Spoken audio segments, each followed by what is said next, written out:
आम्हाला कळलं की ॲक्च्युली दुबईवरती पण अटॅक होत आहे. पण त्याची एअर डिफेन्सनी ती इंटरसेप्ट केली होती मिसाईल, पण त्याची जे मिसाईल उरलेली होती ती खाली पडते इंटरसेप्ट झाल्यावर. मग त्याच्यानी मग ते दुबई पाम हॉटेल जे आहे आणि त्याच्या शेजारी ते हॉटेल आहे फेअरमाउंट म्हणून, त्याच्यावरती मिसाईल पडली, तिथं आग लागली. अमेरिका इराणचं युद्ध सुरू आहे आणि या युद्धामुळे बऱ्याच भारतीयांना भारतात येता येत नाही आहे आणि याच्याच हे घेऊन आज आपण काही लोकांसोबत बोलणार आहोत जे भारतामध्ये आलेले आहेत दुबईवरून. खरं तर ते दुबईवरून भारतात येणारे पहिलेच 4 जण आहेत असं त्यांचं सांगणं आहे आणि खरं तर असू पण शकतात असं, कारण की बऱ्याच जणांना भारतात यायचं आहे पण येता येत नाही आहे. आणि हे जे 4 जण आलेले आहेत दुबईवरून, तर ते नेमके कसे आलेत तर हे सगळं आपण जाणून घेणार आहोत. एकूणच तिथली जी युद्धाची परिस्थिती आहे ती बघता ते ज्या पद्धतीने इकडे आलेले आहेत तर ते खरंच खूप साहसी काम होतं. कसे आलेत ते आपण त्यांच्याकडनं जाणून घेणार आहोत. आपल्यासोबत हे तिघही जण आहेत. तुम्ही एक एक करून तुम्ही पहिले तुमचं नाव सांगा, तुमची पार्श्वभूमी सांगा आणि तुम्ही साधारण किती दिवसांपासून किंवा किती वर्षांपासून दुबईमध्ये राहता ते पण.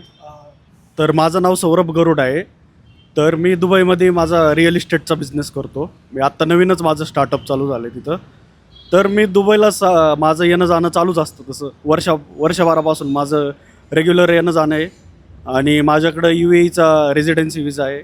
आत्ता म्हणजे मी 8 दिवसापूर्वीच दुबईला गेलो होतो. 22 का 23 तारखेला गेलो होतो मी. आणि आमचा परत याचा प्लॅन होता 3 तारखेला आमचा परत याचा प्लॅन होता. म्हणजे आमचं रिटर्न तिकीट 3 मार्चचं होतं पुण्याचं.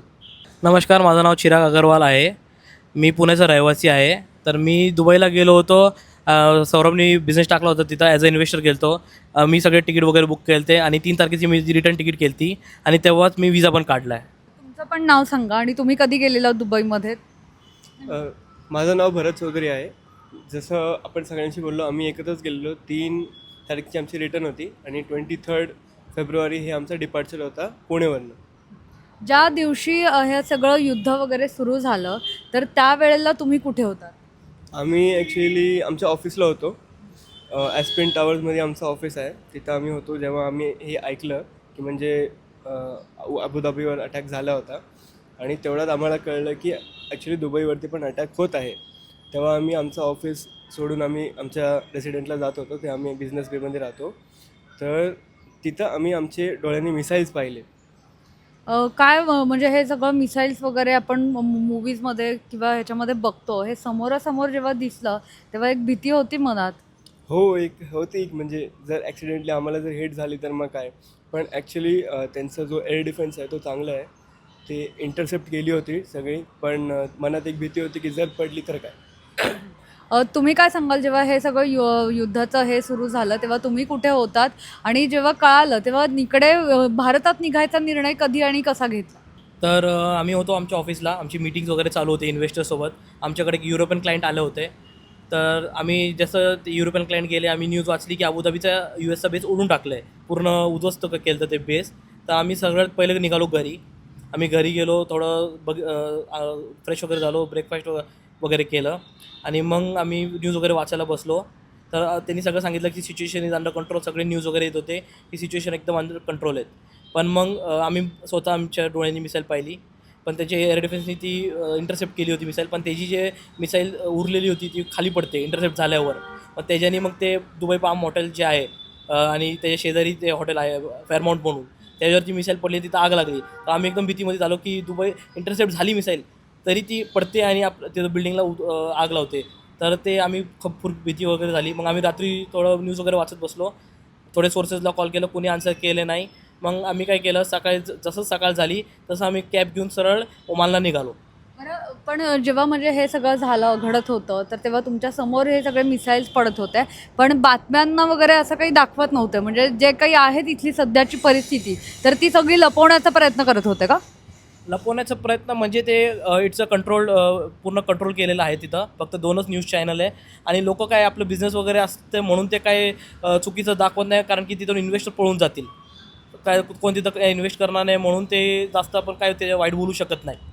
बरं, तुम्ही काय सांगाल, तुम्हाला हे कधी कळालं की ह्या अशा प्रकारे युद्ध सुरू झालेलं आहे, कसं कळालं आणि त्यानंतर तुम्ही भारताकडे कसे निघालात, हा सगळा प्रवास कसा होता. तर काय झालं, आम्ही जसं चिराग म्हणले आम्ही मिटिंग करत होतो ऑफिसला. तर बहुत साधारणतः 11:30 वाजले होते दुबईच्या टायमिंगनुसार. आम्ही ऑफिसलाच बसलो होतो, आमची सगळ्यांची मिटिंग चालू होती, इन्व्हेस्टर्स वगैरे आले होते. आणि मग मला तेवढ्यात न्यूज आली की इराणवर अटॅक झाला आहे. कारण इराणनी आपलं USA सकाळ सकाळच अटॅक केला होता. तर त्याच्यात इराणच्या लिडरशिपवर अटॅक झाला, आम्हाला अशी न्यूज आली. तर आम्ही म्हणलं आता थोडंसं म्हणजे वातावरण थोडं पेटायला लागलं होतं. त्याच्या 15 ते 20 मिनटातच UAEवर अटॅक झाला. मग आम्हाला ती बातमी कळली. पण आम्हाला वाटलं होईल म्हणजे एक दिवसात साधारणतः होईल सगळं शांत, पण असं काही झालं नाही. मग नंतर एक रात्र गेली पूर्ण आणि संडेचा दिवस होता, संडेची सकाळ होती. तर 6-7 वाजता आम्ही काय झोपलेलो नव्हतो रात्रभर. मग आमचं बोलणं चालू होतं सगळ्यांसोबत, म्हणजे आम्ही जेवढे होतो माझ्या फ्लॅटवर. तर मग मी म्हणलं सगळ्यांना की आपण एक प्लॅन बी करू. आपण ज्या मार्गाने आपल्याला निघता येईल आपण त्या मार्गाने आपण निघू. तर मग मी बघितलं की एक हाटा बॉर्डर म्हणून जे आहे, मी मॅप चेक करत होतो. मॅपवरती मी फ्लाईट रेडर म्हणून एक ॲप आहे, जे आत्ता म्हणजे ज्यांना दुबईवरून बाहेर पडायचं त्यांनी फ्लाईट रेडर चेक करा.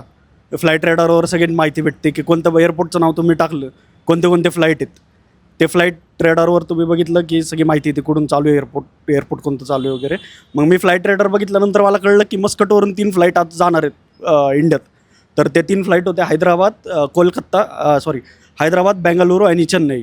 तर आम्ही जेव्हा बुक करायला गेलो, माझे सोर्सेस आहेत पुण्यात, तर त्यांच्या थ्रू आम्ही केलं बुक चेन्नईचं तिकीट, कारण तेच शिल्लक राहिलं होतं शेवटचं. मग आम्ही निघालो होतो साधारणतः 8:30 वाजता आम्ही उरकून निघालो. सगळं बॅग पॅक केल्या आणि आम्ही गाडी करून हाटा बॉर्डरवर पोचलो. आणि त्याच्यानंतर आम्ही बाकीची प्रोसेस चालू केली बॉर्डरवर. प्रोसेस करत असताना जसं आपण बघतो की नॉर्मली जेव्हा तुम्हाला दुबईवरून भारतात प्रवास करायचा असतो तर तेव्हा साधारण किती खर्च येतो, आणि आत्ता जे तुम्ही एकदम लास्ट मुमेंटला हे जे सगळं केलं तर तेव्हा किती खर्च आला, आणि दुबईवरून निघाल्यानंतरचा तुमचा प्रवास कसा होता, म्हणजे कोणत्या बॉर्डरवर थांबायला लागलं, त्याच्यानंतर विजासाठी तुम्हाला प्रॉब्लेम्स आले, तर तिथून पुढचा प्रवास कसा झाला त्याबद्दल. तर सौरभ भावाने आम्हाला उठवलं 6 वाजता. रात्रभर आम्ही जागे होतो. तर तिथं ते इराणच्या लीडरला मारून टाकलं. तेव्हा आम्ही जास्त घाबरलो. मग आम्ही निर्णय घेतला की पहिले निघू इथून, जी फ्लाईट भेटेल ती फ्लाईट भेटेल आणि निघू पहिले, इंडियन एम्बसीला कॉन्टॅक्ट करू. तर इंडियन एम्बसीला आम्ही कॉन्टॅक्ट करू शकलो नाही, कारण की तिथं नेटवर्क वगैरे पण इश्यू होता. आणि इंडियन एम्बसीला कॉन्टॅक्ट केलं पण त्यांनी काही फोन उचलला नाही. तर आम्ही काय घेतलं, स्वतःचा निर्णय घेतला, जेवढे पैसे होते ते खिशात घेऊन निघालो. जाताना रस्त्यामधून ओमानला आम्ही डिसाईड केलं जायचं. ओमानला जाता जाता आम्हाला रस्त्यात 7 ते 8 मिसाईल दिसले रोडवर पडलेले आणि डेझर्टमध्ये पडलेले. तर मग ओमानला आम्ही पोचलो. तर तिथं हाटा बॉर्डर आहे, ओमान पोचायच्या अगोदर दुबई क्रॉस करायला हाटा बॉर्डरमध्ये जायचं. गेलो आम्ही तिथं.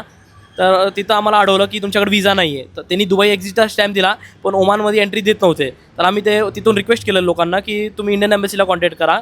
तर इंडियन एम्बसीने मग आम्हाला तिथं एंट्रीचा स्टॅम्प दिला, ओमान त्यांना सांगून. तर त्यांनी एंट्रीचा स्टॅम्प दिला. तर मग आम्ही ओमानमध्ये एंट्री केली. पण मग तिथं आमच्याकडे ओमानची करन्सी नव्हती. तर आमच्याकडे पैसे पण नव्हते काही जास्त, म्हणजे करन्सी कार्ड चालत नव्हते तिथं. तर मग आम्ही तिथं इंडियन करन्सी एक्सचेंज केली. तिथं मॉल आहे, लुलू मार्केटमधून मॉल आहे, तिथून करन्सी एक्सचेंज केली आम्ही. ते पैसे कॅब ड्रायव्हरला दिले. मग ते कॅब ड्रायव्हरने आम्हाला चांगला सपोर्ट केला आणि त्यांनी एअरपोर्टला आम्हाला ड्रॉप केलं. मग एअरपोर्टला पण आम्हाला भरपूर प्रश्न विचारले गेले की तुम्ही कसा आला, तुम्हाला कुठं जायचं आहे, तुमची फ्लाईट तिथं कॅन्सल आहे का नाही. पहिले त्यांनी ते चेक केलं की सगळे ते ओमानवरून पण भरपूर फ्लाईट कॅन्सल होत होते. पण हे सगळ्या फ्लाईट्स कॅन्सल होत होता. त्यानंतर जेव्हा तुम्ही बॉर्डर हे केलं तेव्हा तुम्हाला विसासाठी सुद्धा पण विचारलं होतं. आणि आता जेव्हा तुम्ही इकडे यायला निघालात तेव्हा तुमच्या मनात नेमकं काय होतं, म्हणजे एक अस्वस्थता होती का की आपण कसं पोहोचणार, फायनली पोहोचणार का, असं केव्हा वाटलं की बाबा हां आता ठीक आहे सगळं झालं आहे व्यवस्थित, आता मात्र आपण आपल्या मायदेशी परतू व्यवस्थित. जेव्हा आम्ही दुबईची बॉर्डर क्रॉस केली तर ओमान थोडं चांगलं सेफ होतं, म्हणजे तिथलं लोकांना असं काही माहीत नव्हतं इथं काय जास्त चाललं आहे. तर ओमान भरपूर सेफ होतं. तर आम्ही ओमानमध्ये जाऊन थोडं शांत झालो. मग ओमानमध्ये आम्ही थोडं डोकं लावायला चालू केलं की ओमान एअरपोर्टला जाऊ, मग तिथून फ्लाईट वगैरे आपण करू शकतो. आणि ओमानमध्ये जेव्हा गेलं तिथं विचारलं की फ्लाईट अवेलेबल आहेत का, ते म्हणले ओके. तर मग आम्हाला तिथं थोडं शांत वाटलं. आणि मग आम्ही जास्त भीती केली नाही, कारण की आम्हाला पॅनिक आम्ही झालो असतो तर आम्हाला मदतीला कोण नव्हतं. आम्ही पॅनिक झालो असतो तर आम्ही थांबलो असतो, म्हणून आम्ही जास्त पॅनिक झालो नाही. आणि मग आम्ही प्रवास केला की गो विथ द फ्लो, की जे चालू होतं ते आता डिसिजन घेतले करूया, जिथं अडकलो तिथं अडकलो, मस्कट एअरपोर्टला थांबून राहू किंवा ओमानला हॉटेल घेऊ. ओमान सेफ होतं त्यावेळेस. आता जर कोणी यायचा प्रयत्न केला तर आता आपण रिसेंटलं त्यांनीच सांगितलं की वोमनच्या इथे पण अटॅक झालेला आहे. हे खरं तर सगळेजण म्हणलं तर यांनी स्वतः बऱ्याच काही गोष्टी केल्या. फटाफट त्यांनी त्यांचे निर्णय घेतले आणि ते पुण्यापर्यंत व्यवस्थित सुखरूप पोहोचलेले आहेत. मात्र आता जर कोणाला यायचं असेल तर त्यांना काय चान्स आहेत, ते कसे येऊ शकतात? जसं सौरव दादा म्हणले की ज्या माणसाला दुबईवरनं बाहेर पडायचं आहे त्यांनी एकतर फ्लाईट रडार मॉनिटर करावा की कुठल्या एअरपोर्टवरनं फ्लाईट ऑपरेट होत आहे, कुठे होत आहे. त्या मतीने आपण तसं करू शकतो, बाहेर पडता येईल. आणि एक आहे की जर आपण ओमानचा पर्याय निवडतो तर निघतानाच आपण ओमानचा विजा अप्लाय करावा. तर लकीली बाय चान्स असू शकतो की तुमचा विजा अप्रूव्ह होऊ शकतो किंवा आपल्याकडे ॲप्लिकेशन आय डी असल्यामुळे ते अलाव करू शकतात किंवा इंडियन एम्बॅसी पण तुम्हाला सपोर्ट करू शकते. अशा असंख्य भारतीय आहेत जे आता दुबईमध्ये अडकलेले आहेत. सरकारकडून आपला जे सरकार आहे त्यांच्याकडून आपण बघतो की मागच्या बऱ्याच दिवसांपासून म्हणजे जेव्हापासून हे युद्ध सुरू झालं तेव्हापासून बातम्या येत आहेत की आम्ही त्यांच्यासोबत संपर्कात आहोत किंवा आमच्याकडून त्यांना मदत केली जाते. सरकार म्हणून सरकारकडून तुम्हाला काही मदत झाली आहे का? तुम्ही कोणाशी संपर्क केला होता? सरकारमधून तर आम्ही कोणाला संपर्क केला नाही, कारण की आमचे तेवढे संपर्क नव्हते. पण आम्ही इंडियन एम्बसीला कॉन्टॅक्ट केलं भरपूर वेळेस, पण त्यांनी काही उत्तर दिलं नाही. पण ओमानला आपलं इंडियन्सचं चांगलं नाव असल्यापैकी त्यांनी आम्हाला एंट्री दिली आणि इंडियन एम्बसीला त्यांनी कॉन्टॅक्ट केला होता आमच्याबद्दल विचारायला. तुम्ही काय सांगाल, सरकारमधून तुम्हाला काय मदत अपेक्षित हवी किंवा आत्ता जे तिथे अडकलेले भारतीय आहेत त्यांना सरकारकडून कशा पद्धतीने मदत करणं अपेक्षित आहे? जर असं विचारलं तर मी सांगेन की इंडियन एम्बॅसीने काय सांगितलं पाहिजे की जे इंडियन व्हिजिटर्स आहे UAEचे जे दुबईला गेलेत, अबुधाबीला गेलेत, त्यांना एक असिस्ट द्यावा की ते ओमानमध्ये एंट्री बगैर विजाचे दिले पाहिजे, ऑन अरायवल दिला पाहिजे. कसं की त्यांना तिकडनं बाहेर पडता येईल. दुबईमधून बाहेर पडायचं असेल ना तर इंडियन एम्बसीनी एक बस अरेंज करायला पाहिजे, 10-12 बस जे ओमानला निघतील. तर ओमानला जायला रस्ता सुरुवात आहे, तर ओमानमध्ये जर ते सेफ असतील सगळ्यात पहिले तर ते बस अरेंज केली ना तर मग तिथून आपलं इंडियन फ्लाईट चालू आहे तर इंडियनवरून इझिली मस्कट एअरपोर्ट इंटरनॅशनल एअरपोर्टवरून कुठल्या पण इंडियन सिटीमध्ये येऊ शकतात ते. नक्की. आत्ता नेमकी दुबईमधली परिस्थिती काय आहे? तर तसं सांगायला गेलं की दुबईमधली परिस्थिती आत्ता म्हणजे कोण प्रेडिक्ट करू नाही शकत आहे. पण जर डिफेन्स सिस्टीम एक दुबईची चांगली आहे इन केस, कारण आपण आजूबाजूचे देश बघितले, कतर, बहरेन, कारण त्यांनी खूप मार खाल्लेला आहे तसा. पण दुबई एक असं सिटी आहे की त्यांच्याकडं वर्ल्ड क्लास डिफेन्स सिस्टीममुळं त्यांनी खूप मिसाईल इंटरसेप्ट केलेले आहेत आणि त्यांच्यावर खूप मारा झालेला आहे. सगळ्यात जास्त UAEवर मारा झालेला आहे.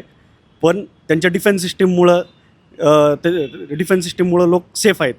पण तरी पण की आपण म्हणू शकतो वॉर झोनमध्ये काही पण प्रेडिक्टेबल नसतं. तर आम्ही पटकनी निर्णय घेतला आणि आम्ही म्हणलं आपलं चला लवकर निघून जाऊ. आता तुमचा स्वतःचा तिकडे हे आहे, व्यवसाय आहे आणि तो व्यवसाय वगैरे तुम्हाला सोडून तुम्ही इथे आहात. आता काय नेमकं नुकसान होणार आणि या नुकसानाची तुम्हाला काही भरपाई वगैरे मिळणार आहे का? नाही, आता सध्या तर आपण काय करू नाही शकत. जशी परिस्थिती आहे तसं आपल्याला चालायला लागतं. जे आहे ते आता काय जीव महत्त्वाचं आहे. हा, पैशांपेक्षा जीव महत्त्वाचा आहे. परत आपण जाऊन नंतर परत उभारी आपण धरू शकतो, शून्यातून उभारी करू शकतो.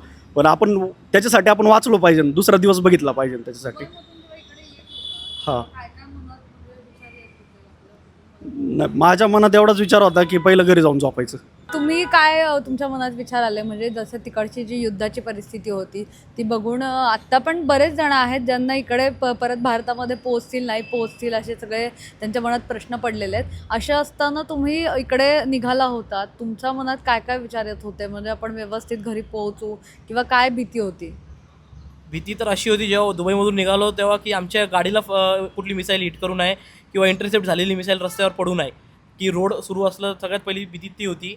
आणि त्याच्यानंतर सगळ्यात पहिले ही डोक्यामध्ये चालवत होतं की आता काय होणार या देशाचं, म्हणजे आमचे बिझनेस वगैरे आम्ही जे टाकले तिथं, इन्व्हेस्टरनी जेवढे पैसे लावले एवढे पैसे इन्व्हेस्टरनी तिथं लावलेले आहेत की लोक 4-4 कोटीचे फ्लॅट तिथं डोळे बंद करून घेत होते. आम्ही स्वतः आमच्या समोर कमीत कमी 100 ते 150 डील पाहिलेले आहेत तिथं. तर ते इन्व्हेस्टरचे पैसे आम्ही ते विचार करत होते आणि आमच्यासोबत कमीत कमी 200 युरोपियन्स होते आमच्यासोबत. तर आम्ही ते एकमेकांसोबत बोलत आलो की काय तुम्ही पुढं कसं निघालो, काय झालं. आमच्याकडे फेअरमाउंट हॉटेलचे गेस्ट होते आमच्यासोबत, ते तिथून हॉटेलमधून निघालेले आहेत कारण की त्यांच्या रूममध्ये मिसाईल पडली होती, इंटरसेप्ट झालेली होती. आणि बाकी मग जेव्हा हे सगळं तुम्ही निघाला तेव्हा तुमच्यासोबत भारतीय एकही नव्हता तुमची जी फ्लाईट? नाही, इंडियन्स नव्हते. तर आम्ही ओमान बॉर्डरला जेव्हा पोचलो तर आम्ही फक्त चौघच इंडियन होतो. बाकीचे तर सगळे युरोपियन्सच होते, किंवा इजिप्शियन होते आणि रशियन्स एवढेच होते फक्त. आणि आम्ही चौघच इंडियन असं असन की ज्यांनी बॉर्डर क्रॉस केला होता. आम्हाला कोणच इंडियन दिसलं नाही. डायरेक्ट आम्हाला मस्कट एअरपोर्टवर इंडियन्स लोक दिसली. या सगळ्यामध्ये आता तुम्ही फायनली हे सगळं हे करून स्ट्रगल करून आता पुण्यामध्ये पोहोचलेला आहात. पुण्यात आल्या आल्या तुमची पहिली भावना काय होती? चांगली झोप. पुण्यात आल्यावर सगळ्यात पहिले तुमची भावना काय होती? आपण सुखरूप पोहोचलो यात. त्याने कोणी आपल्या ॲस्ट्रॉनॉटनी सांगितलं होतं ना, हमारा देश सबसे महान, सबसे वही अच्छा लगा की इंडिया इज द बेस्ट. आप तुम्हाला पैसे पण इन्व्हेस्ट करायचे असेल, काही करायचं असेल तर इंडिया इज द बेस्ट. आणि इंडियावर असा हमला झाला तरी काही प्रॉब्लेम होणार नाही. मला एवढी पूर्ण आपली इंडियन एअरफोर्सवर गॅरंटी आहे की इंडियामध्ये तर काही प्रॉब्लेम होणार नाही. आणि सगळ्यात पहिली भीती हीच होती की पहिले इंडियाला पोचू, इंडियामध्ये आपण काही करू शकतो.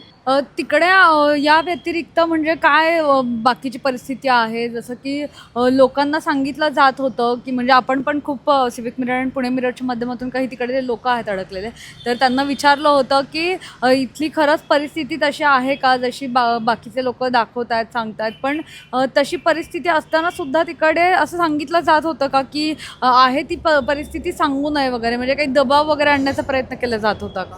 हो, म्हणजे एक सांगता येईल की म्हणजे कंट्रोल्ड मीडिया आहे. सगळी बातमी बाहेर पडत नाही. आणि काही लोकांना असंही सांगितलं होतं की कंप्लीट दुबईमध्ये नाही तर दुसऱ्या जागेवर वातावरण चांगलं होतं किंवा त्यांच्याकडे बातम्याच नव्हत्या की काय झालं काय नाही. तर त्यांचे रिव्ह्यूज चांगले होते की म्हणजे आमच्या इथं काहीच झालेलं नाही. यूएई वो उधर लॉ भी लाया था ना, किसी ने भी अगर कुछ भी गलत बोला यूएई के बारे में, हाँ. तो अपन लॉ वाचत तुम्हाला काही मेसेजेस वगैरे आले होते का असे? इमर्जन्सी अलर्ट्सचे आम्हाला सगळ्यांना नोटिफिकेशन आले होते. आणि ते नोटीस येताच दुसऱ्या क्षणी आमच्या डोळ्यासमोर मिसाईल होते. नाही म्हणजे हे जे काय वॉर सिच्युएशन आहे तुमच्यासमोर मिसाईल्स वगैरे पडतात, पण मग तुमच्यापैकी म्हणजे तिकडे दुबईला असणारे लोक मात्र याच्याबद्दल एकदम गप्प होते, म्हणजे याच्याबद्दल बोलणं टाळत होते. तर याबाबतचे काही मेसेजेस आले होते का, किंवा कशाच्या माध्यमातून सांगितलं जात होतं हे तुम्हाला की हे असं सांगायचं नाही आहे वगैरे? नाही, असं काही आम्हाला कोणी सांगितलं नाही की सांगू नका. पण तिथं जे आम्ही न्यूज वगैरे वाचत होतो की यूएईने असं डिक्लेअर केलं आहे की कुणीही काही फेक मेसेज वगैरे सर्क्युलेट केले किंवा काही म्हणजे असं काही पण चुकीचं सांगितलं तर त्यांना चांगली सजा देण्यात येणार. ओके, आता जर परिस्थिती सुधारली, हे सगळं युद्ध वगैरे थांबलं, तर तुम्ही परत दुबईला जाण्याचा विचार करा? करंट सिच्युएशनमध्ये तर अवॉइड करीन, पण एक 2-3 महिने 4 महिन्यानंतर या गोष्टीवर विचार केला जाऊ शकतो. ओके, तुम्ही विचार करणार का पुन्हा जायचं असेल? म्हणजे विचार करण्याचं तसं नाहीच आहे, कारण की आमचा बिझनेस आम्हाला जावंच लागणार तिथं. आम्ही एवढं म्हणजे पैसे वगैरे इन्व्हेस्ट केलेत, पण तरी 4-5 महिन्याचा ब्रेक घेणार. ओके, या व्यतिरिक्त तुम्हाला आणखी काही तुमचा वेगळा अनुभव असेल तर हे सांगायचं आहे का? तसा अनुभव म्हणजे आम्हाला बरंच बघायला भेटलं. असं पहिल्यांदा आपलं इथं म्हणजे वॉर झोन म्हणजे पहिल्यांदा वॉर झोन कसं असतं ते आम्हाला बघायला भेटलं की वॉर झोनमध्ये काय काय चालतं आणि क्षणात काय पण होऊ शकतं. म्हणजे आपण प्रेडिक्टच करू नाही शकत की काय होणार आहे ते. आपण जरी म्हणलो तरी आपण सेफ आहे, पण तसं नसतं. आम्ही जरी ओमनला गेलो तरी आम्हाला असं फिलिंग वाटत होती की म्हणजे तिथं पण काय पण व्हायला बसलं. कारण त्याच दिवशी काय झालं होतं, जेव्हा दुपारी आम्ही ओमनचा बॉर्डर क्रॉस केला तेव्हा न्यूज आली होती की त्यांनी ओमनच्या कोणत्या तरी टँकर, जे ऑइल टँकर आहेत, की त्या ऑइल टँकरवर अटॅक केला होता.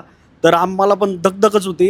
जोवर आम्ही टेक ऑफ करत नाही तोवर आम्हाला दगदगच होती की आम्ही इथून बाहेर पडतोय का नाही. पण एकदा आमचं फ्लाईट टेक ऑफ झाली आणि आम्ही इंडियन वॉटर्समध्ये पोचलो, इंडियन वॉटर्सच्या वर म्हणजे इंडियन एअरस्पेसमध्ये पोचलो, तेव्हा आम्ही मोकळा श्वास घेतला. मी माझा अनुभव सांगतो. तर वॉर झोन कसं असतं आपल्याला ते तर कळालंच. आणि सगळ्यात पहिली भीती ही होती की इथली लोक आपल्याला काय मदत करणार आहे. तिथं कोण ऑफिशियल वगैरे आम्हाला काय सांगत होते आणि आम्हाला पोलिसांची गाड्या भरपूर दिसत होते. यूएईमध्ये भरपूर पोलिसांची गाड्या, आम्हाला कळलं होतं की इथं काहीतरी आहे. पण तिथं लोक काही कोणाला काय सांगत नाही, कोणाची मदत करत नाही तिथं लोकच तर काहीच. वगैरे कशी व्यवस्था होती? जेवणाचे हाल होत आहेत का तिथल्या नागरिकांचे? हाल नव्हते, पण आम्ही जेव्हा रात्री जेवलो आणि ही सगळी न्यूज आली तर आम्ही फक्त रात्री जेवलो होतो. आणि जेव्हा सकाळी ओमानसाठी निघालो तर आम्ही पूर्ण दिवस उपाशी होतो. संध्याकाळी जेव्हापर्यंत ओमानला पोचलो, ओमानच्या एअरपोर्टला इमिग्रेशन केलं. इमिग्रेशन नंतर जेव्हा आम्ही गेटच्या समोर बसलो तेव्हा पण आमची दगदग होती की गेट नंबर पडणार का फ्लाईट कॅन्सल होणार. पण तिथं त्यांनी जेवणाची वगैरे सोय केली होती. तर सलाम एअर जी आमची फ्लाईट होती तर त्यांनी आम्हाला फ्री जेवण वगैरे प्रोव्हाइड केलं होतं. दुबई ओमान एअरपोर्टला हॉटेल आहे, तर ते फ्री ऑफ कॉस्ट फूड देत होते. फ्री ऑफ कॉस्टमध्ये पण व्हेजिटेरियनसाठी ऑप्शन खूप कमी होते. जसं मी प्युअर व्हेजिटेरियन आहे, तर प्युअर व्हेजिटेरियनसाठी फक्त डाळ भात होतं, बाकी काहीच नव्हतं. सलामेर जी आमची फ्लाईट होती, जी ओमानची कंपनी आहे, त्यांना मी म्हणजे मी त्यांचं धन्यवाद करेल की त्यांनी आम्हाला सुखरूप टायमिंगवर आणलं आणि म्हणजे त्यांनी चांगली सर्व्हिस दिली. म्हणजे चांगली सर्व्हिस दिली त्यांनी. सलाम एअरला मी म्हणजे त्यांचं मी धन्यवाद करेल मी. नक्कीच. तर ही सगळी परिस्थिती आपण बघितली की कशा पद्धतीची तिकडे परिस्थिती आहे आणि एकूणच आता या सगळ्यानंतर जे अडकलेले भारतीय आहेत तर त्यांना इकडे यायचं असेल तर नेमकी काय प्रोसिजर आहे, काय त्यांना इंडियन एम्बॅसी कितपत मदत करते, हे सगळं पाहणं तितकंच महत्त्वाचं असणार आहे. कॅमेरा पर्सन अजय गांगुर्डेसह मी मोना येनपुरे, सिविक मिरर.